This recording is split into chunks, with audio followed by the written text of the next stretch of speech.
In today's video, we're going to talk about how to clean junk files in Windows 10 and why it's such an important habit for keeping your computer running smoothly. Over time, your Windows PC collects a lot of unnecessary files. These can come from temporary system files, old updates, deleted apps, and cached data you don't actually need anymore.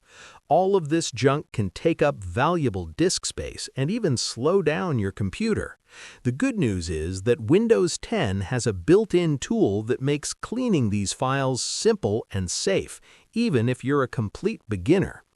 To get started, go down to the bottom left corner of your screen and click on the Start menu. In the search bar, type Disk Cleanup and press Enter. You'll see the Disk Cleanup app appear in the results.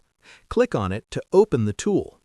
If your computer has more than one drive, Windows may ask you which drive you want to clean.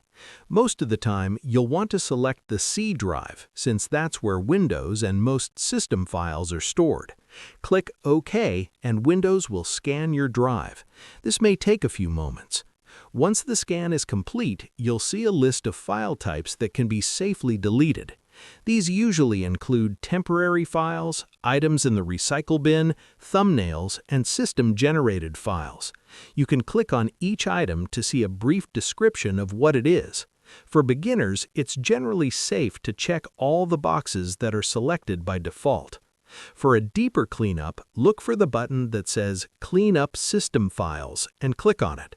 Windows will rescan your drive and show additional files, such as old system update files, that can free up even more space.